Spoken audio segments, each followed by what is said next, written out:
નમસ્કાર મિત્રો, કે ચેનલમાં આપનું હાર્દિક સ્વાગત છે. હું દિનેશ સિંહ રાઠોડ.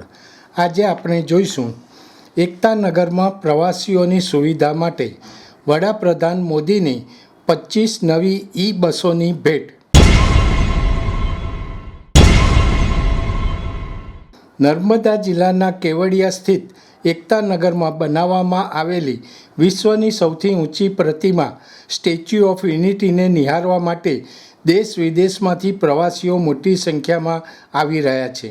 આ દરમિયાન સરદાર વલ્લભભાઈ પટેલની 150મી જન્મજયંતિના અવસર પર તારીખ 31 ઓક્ટોબરે વડાપ્રધાન નરેન્દ્રભાઈ મોદી સ્ટેચ્યુ ઓફ યુનિટીની મુલાકાત લઈ એકતાનગરને અનેક વિકાસ કાર્યો અને પ્રવાસન આકર્ષણોની ભેટ આપશે. આ પ્રસંગે વડાપ્રધાન મોદીના હસ્તે પ્રવાસીઓની સુવિધા માટે નવી 25 બસોનું લોકાર્પણ કરવામાં આવશે. હાલ એકતાનગરમાં પહેલાંથી જ 30 બસો દોડતી હોવાથી હવે કુલ 55 બસો પ્રવાસીઓને સેવામાં કાર્યરત રહેશે. આ તમામ બસો પ્રવાસીઓ માટે મફત મુસાફરી સેવા પૂરી પાડે છે, જેથી એકતાનગરમાં પ્રવાસ વધુ આરામદાયક અને પર્યાવરણ મિત્ર બને.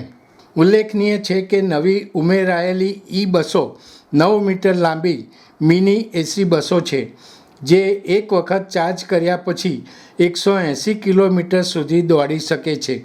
દરેક બસમાં 2 ઇમરજન્સી એક્ઝિટ બારીઓ સાથે દિવ્યાંગજનો માટે ખાસ સુવિધાઓ ઉપલબ્ધ કરાવવામાં આવી છે. મહિલાઓ માટે અલગથી 4 પિંક બેઠક તૈયાર કરવામાં આવી છે, જેથી તેઓ સુરક્ષિત અને આરામદાયક રીતે મુસાફરી કરી શકે.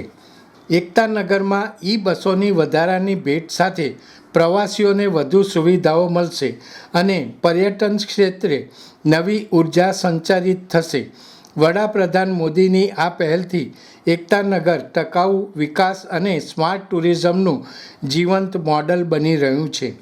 ઉલ્લેખનીય છે કે 5 જૂન 2021ના રોજ વિશ્વ પર્યાવરણ દિવસની ઉજવણીના ભાગરૂપે ભારતના વડાપ્રધાન નરેન્દ્રભાઈ મોદીએ એકતાનગરને ભારતનું પ્રથમ સિટી બનાવવાની જાહેરાત લીધી હતી.